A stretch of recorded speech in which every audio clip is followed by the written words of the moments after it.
Hello, I'm Eric Goldring, and welcome to Burlington Matters here on your TV.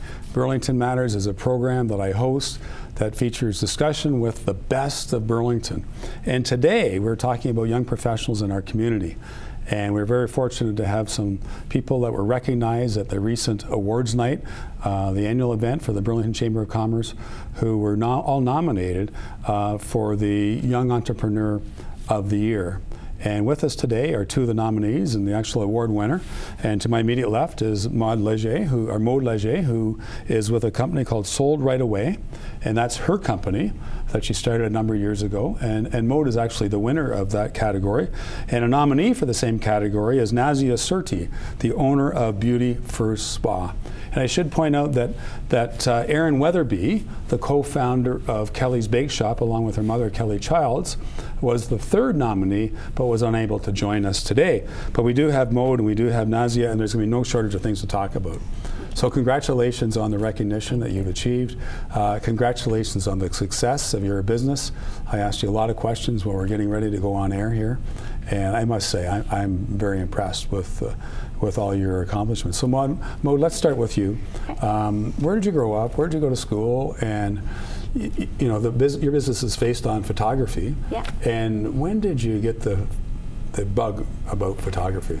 I'm from Montreal originally. I grew up in Montreal on the east end of the island, and I stumbled upon photography from taking my dad's camera, which he was not a professional photographer. He just had this camera that was really good, and I started playing with it and loved it. I was really young, maybe 12, 13 years old. And I went in high school and did a program that was photography based in there. Then I continued on in college with communications, and I was always driven towards communication and photography. And then I went to university, again did communication, same thing. And photography just kept staying with me, even though I was doing journalism, marketing, any other TV stuff like that. And I loved it so much that that's what I wanted to do later on. And here you are, you're running a business based on all your love of photography. I feel I was always an entrepreneur to begin with. Like even younger, when I was starting plans and companies with my friends. Like I wanted to do a garage sale one day before when I was a kid, and instead of doing it by myself, I got a bunch of people, we put all our stuff together, and we had like advertisement we would put, and it was just always something in me. I did the same thing with a painting company a little bit later on, and I moved out really, really young. I was 15 years old when I moved out, so for me it was, I needed to work and get things going. You moved out from your parents when you were 50? Yes. Wow. Did you live on your own? Did you have a roommate? So you lived on your own? I lived on my own until At 15? I was, until about 18 years old. I got a roommate for a bit. It didn't really work out, and then I just went back on my own afterwards. And when did you move to this part of the world?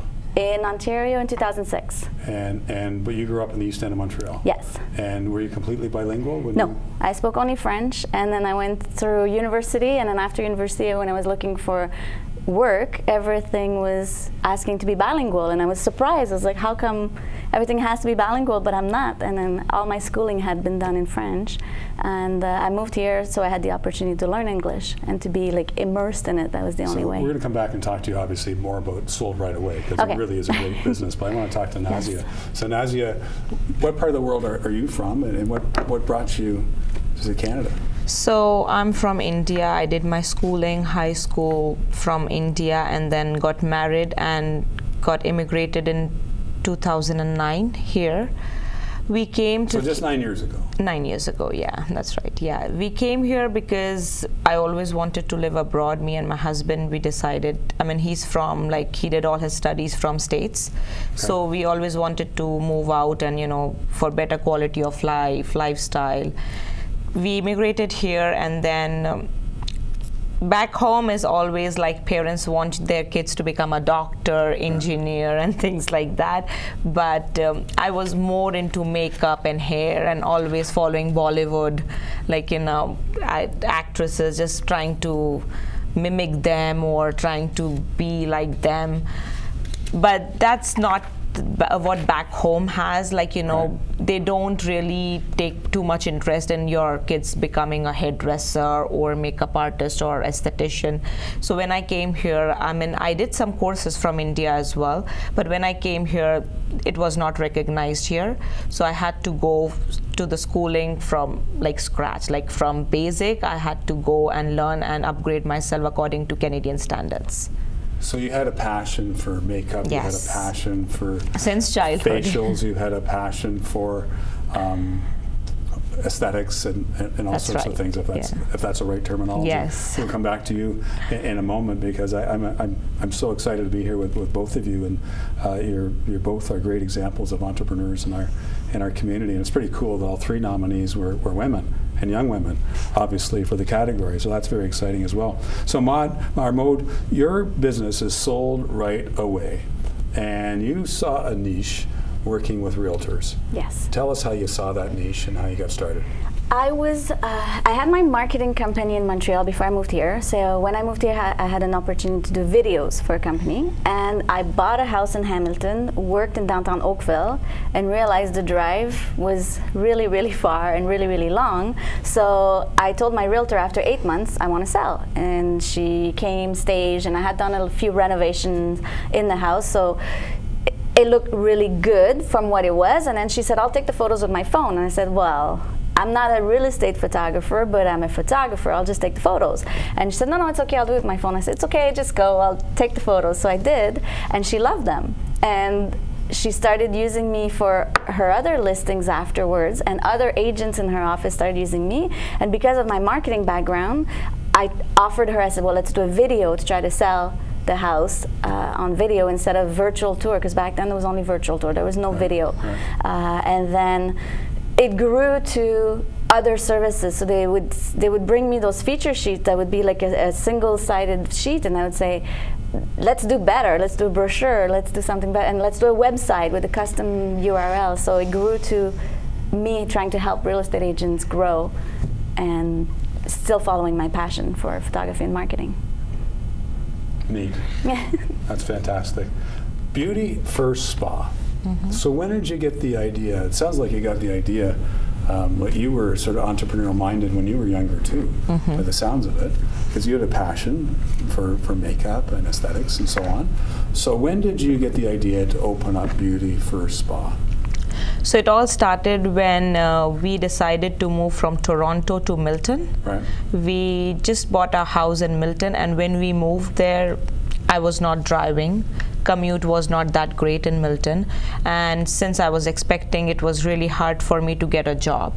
I tried everywhere, and it was really getting hard on me because people were like, okay, you're already expecting, soon you're going to leave for your mat leave, like, you know, it doesn't make sense to hire you. Then my hormones made me crazy at home. Staying there made my husband crazy. So then, and I always wanted to start something, because I come up from family where we are like, they're all business, right? Okay, like entrepreneurship is in my blood. So we've seen business since we were childs, right? So then I thought, like, you know, why not I give it a try? Just because eventually I have to work and I have to do something. I cannot stay home like this.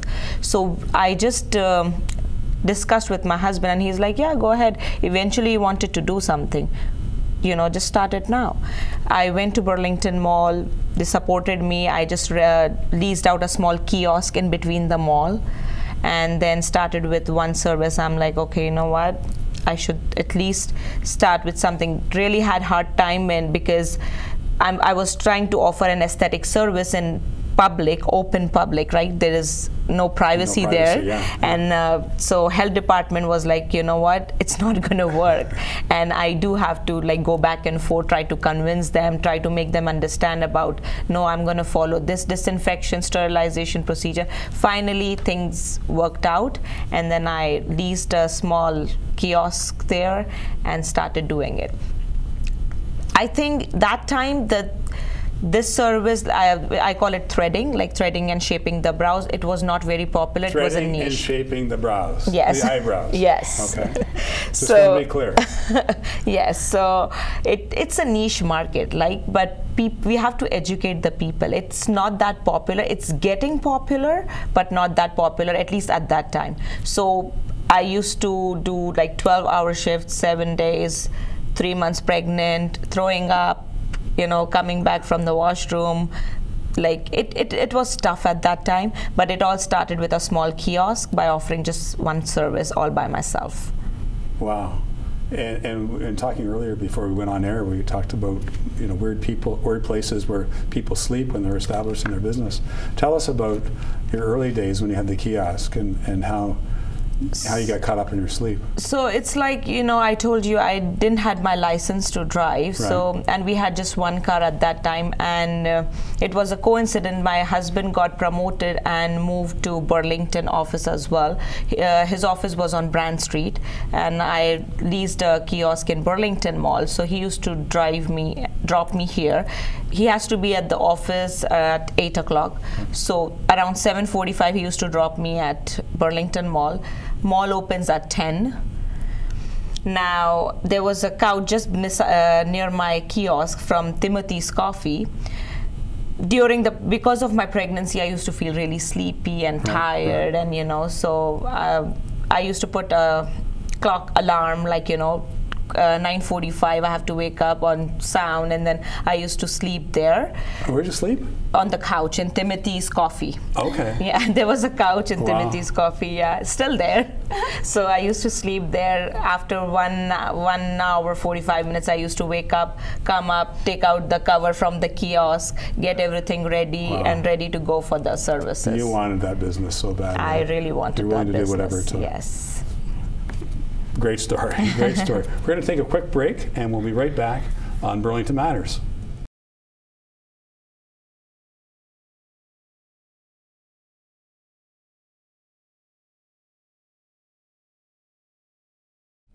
Welcome back to Burlington Matters. Today we're talking to two top entrepreneurs, young entrepreneurs in the city of Burlington that were recently recognized by the Burlington Chamber of Commerce at their annual awards gala. Maude Leger of Sold Right Away and Nazia Surti of Beauty First Spa. So Maude, you started your business in 2008. Yes. You had a vision of what you wanted to do.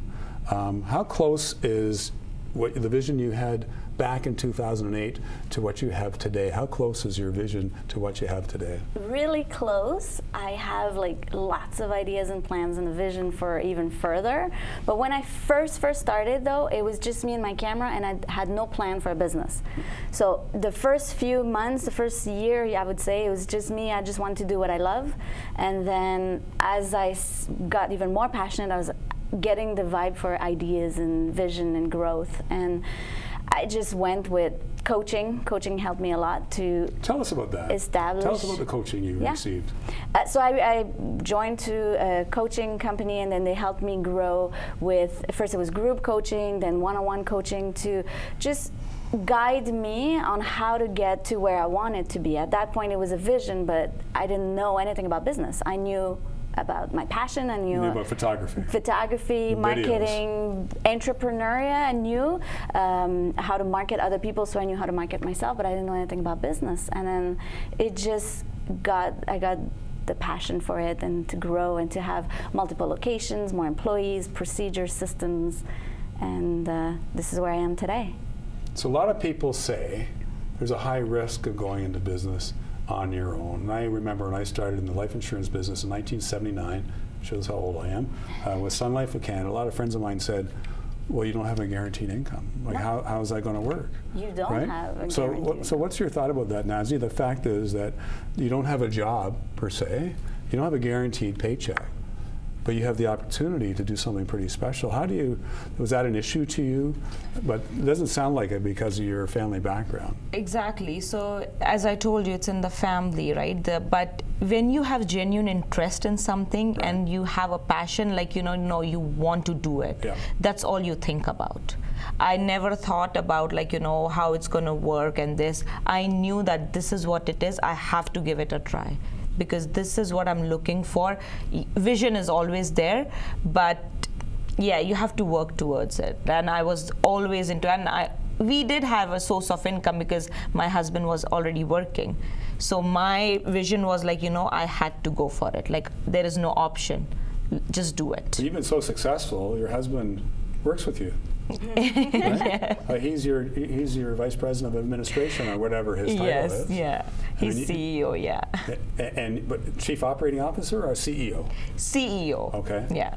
And your title is? President. President. Okay. So you work very closely. Yes.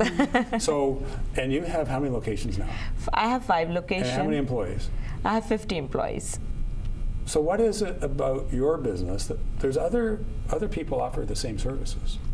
So what is it about your business that makes you unique? So, as I told you, when I started, it was a very niche market about threading, eyebrows, and shaping. Right. I tried to educate I think there's a market for older men because our eyebrows go a little crazy as we get, yes, for sure, for everyone, yes. But when I started in Burlington City, to educate every single person there passing by, like, you know, what it is, because at that time it was not very popular. Right. I was trying to educate people, like, you know, why to do threading and shaping brows with the thread, string, what it is, because people were not aware of this. Then with the because it was getting busy and busy, I thought of, like, you know what, investing more into service, like why not start more services there, because I was getting good response from the clients. And then I started, the difference between me and other spa is the process I have developed for before and after the threading and shaping of brows is completely different because it's personally developed by me. Other spa, yes, they do offer the same service, but the way they do is completely different from the service we do at our spa. So you believe 100% in the process that you provide is superior to anything else people could get? Yes, I completely agree with that, yeah. Okay. So how many stores right now? I have 5 stores right now. 5 stores, how many employees? 50. And you're going to add one more? 6th coming up in August in Yonge and Eglinton, yeah. Wow. And so 50 people, 5 stores, soon to be 6. Yes. Wow. And Maude, you started out on your own? Yeah. And you have how many employees now? 10 employees, 2 locations. 2 locations? Yes. Okay. One in Grimsby, one in downtown Burlington. And what's next?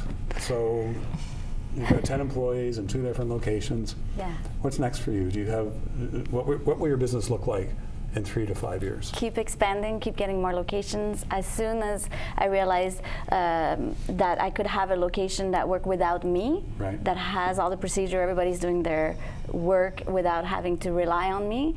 That was last year when I took almost 4 months off during the summertime after I had all my procedures on my employee trained. Right. I realized that now I can do it. So Grimsby is going to be the first one, and it goes through, my ideas are to go through all the way to Canada and the US. So this will be a franchisor, franchisee type of arrangement, or no? No, it would be owned by, sold right away. It would be different locations with managers. So, yeah. so you would own these different locations and you'd hire managers? Yes. But you'd have higher-ups that would hire the managers for you. You're not going to be able to do all this across North America. Yeah, I'm working on the procedures for that. So you have developed a unique package yes. of services for the realty, the real estate sector, and you developed good processes to develop those packages. That's your unique offering. Yeah, absolutely. Processes, systems are there. Are there others that compete in the space? There are others now. When I first started, nobody would do what I was doing, and then I started expanding the services. And as I expand, I see other companies are doing what we do, but nobody does it the way we do. And I'm sure a lot of companies would say that. But the customer service we offer, the turnaround we have, the procedures, the quality of the work we have is what sets us apart for sure. So I'm hearing from both of you, you got to have a unique offering. There's other people that are going to be competing in your space, but you have to rise above that, and you have to offer something unique that nobody else is offering. And innovate. Once you have something that works, it becomes stale really quick if you don't innovate and get the next service. So Nazia, 3 to 5 years, where do you see your business? Yes, more locations for sure. But right now, after opening the Toronto location, I want to wait until I open more location, because I don't want the quality to go down. Right. I want to maintain the quality. I want to get my clients the best out of whatever we are offering. So I will wait, but yeah, more locations for sure. So it has not been a straight line uphill for both of you, right? It's not simple. No. It's not simple. What's been the biggest challenge? If you look back in Maude, your 10 years, and Nazia, it's been maybe not 10 years, but 8 years, probably 7 years. How long to start the business? When did you start? 5 years ago? 5 years ago. 5 years ago. So in your 10 years and your 5 years, it hasn't all been straight uphill. No. There's been challenges along the way. What's the biggest challenge, Maude, that you've had to deal with? What's the most challenging time that you can think of? I think the challenging time is between the year 1 to 5. Like with all businesses, I always say within 5 years, you know if you're making it or not.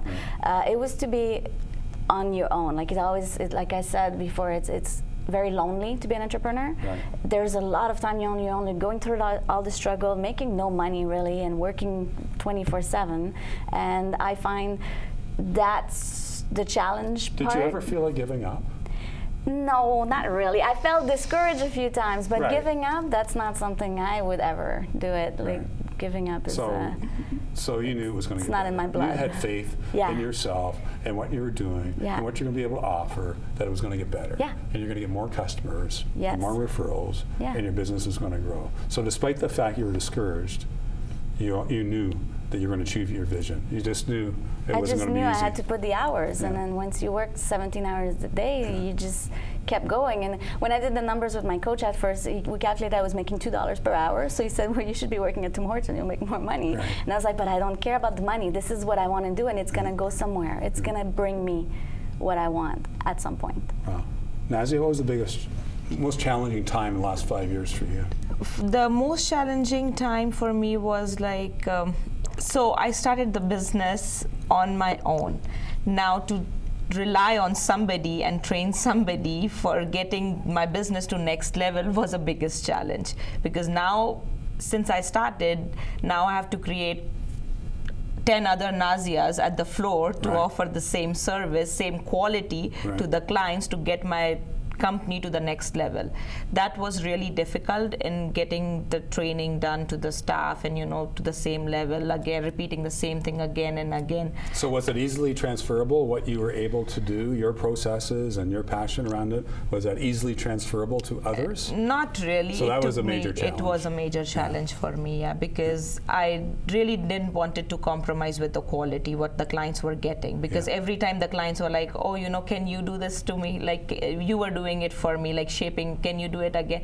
But unless I transfer my clients to other staff, how would I know, they're offering the same quality what I used to?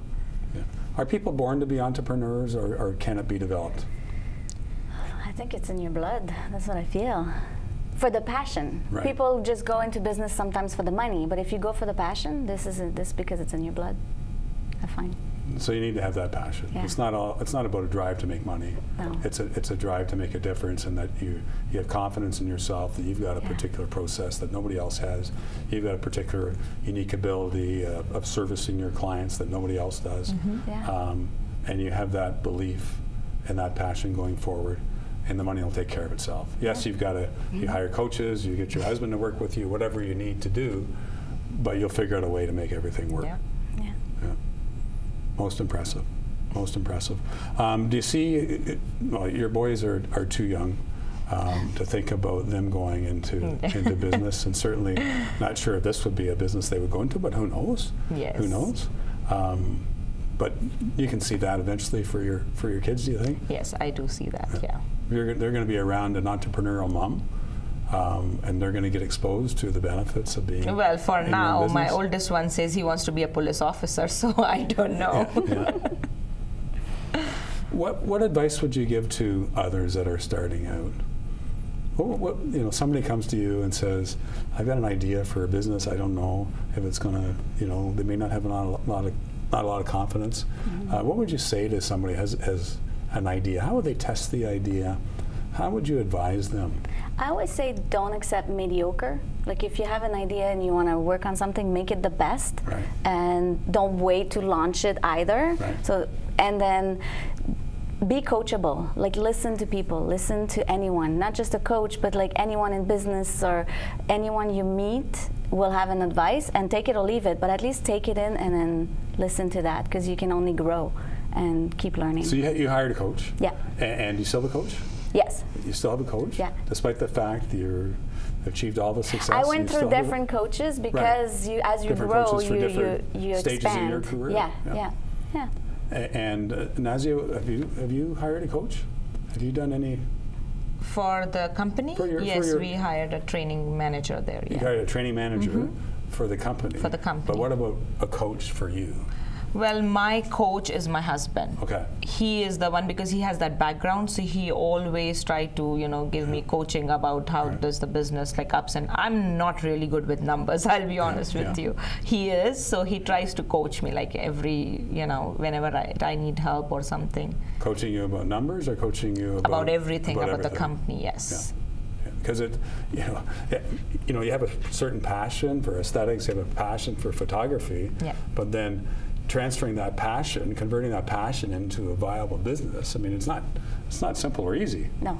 Right? Obviously, there'd be a lot more people. Yeah. A lot more people doing it. There's less and less photography taking in my life versus business management at this point. Yeah. No, I'm thoroughly impressed with your success so far, and I can't wait to see what your career is going to be like in another 3 or 5 years. And Maude, it seems to me we didn't meet all that long ago, but that was the early days of your business. And just me with my camera. I'm so impressed with what you've both done, and I want to say congratulations. Thank you. Our heartfelt appreciation to you being great entrepreneurial role models in our community. And I know that other people that are interested in starting their own businesses, if they reached out to you to buy you a cup of coffee and have a discussion with you, I know both of you would be available. Yeah, so, for sure. Thank you very much to the two of you. Nazia Surti of Beauty First Spa and Maude Leger of Sold Right Away. And thank you very much for tuning in to Burlington Matters. If you have an idea for a future show, please email me at mayor@burlington.ca. We'll see you next time on Burlington Matters here on your TV.